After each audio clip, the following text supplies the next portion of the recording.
Mulla on tosiaan 5 työntekijää tällä hetkellä vakituista ja sitten meillä on freelancereita aina keikkojen mukaan lisää. Ja johtamiseen kuuluu muun muassa sitä, että suunnitellaan keikkoja, eli tapahtumia, miehitetään ne, valitaan työntekijät, kuinka monta niissä on. Ja sitten lähinnä palkkojen maksua, vastuunottamista, semmoista suunnittelua.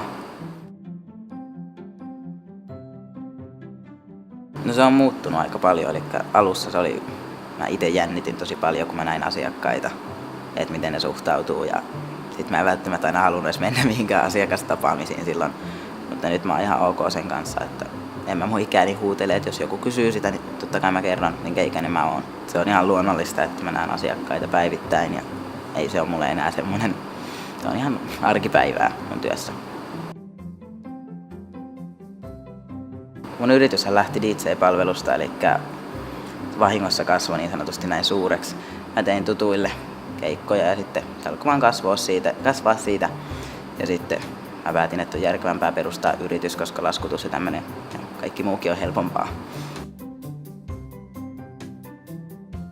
Tulevaisuudelta toivon sitä, että firman toiminta jatkuu edelleen saman tyyppisenä kuin se on nytkin. Saa olla lähellä asiakkaita, että en toivo missään vaiheessa sitä, että firma kasvaa niin isoksi, että se palvelu alkaa kankeutua ja ei ole enää niin asiakaslähtöistä, että pystytään tekemään hallikeikkoja ja omalla kalustolla, ettei tarvitse ottaa ulkopuolelta.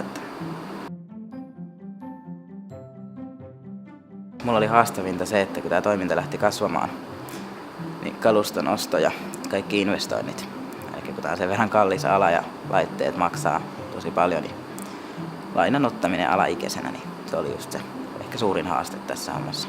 Koulun kanssa on sitten sovittu poissaoloista, että keikkareissuilla on istuttu festareille mennessä kirjat siellä kädessä tai näin, että lamppuja tehdessä on ollut siinä valopöydän vieressä joku matikan kirja ja siitä on sitten niin kuin vasemmalla kädellä. Onhan se ollut hankalaa tietenkin, mutta jotenkin se on täytynyt hoitaa.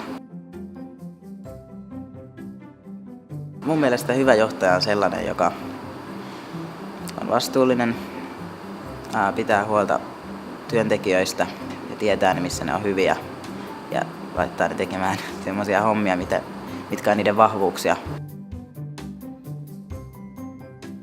Monissa firmoissa on johtoportaan puolella ihmiset aika iäkkäitä, että nuorilla on luovia ideoita ja pystyisi kehittämään ehkä yrityksiä ylipäätään yhteiskuntaa paremmin.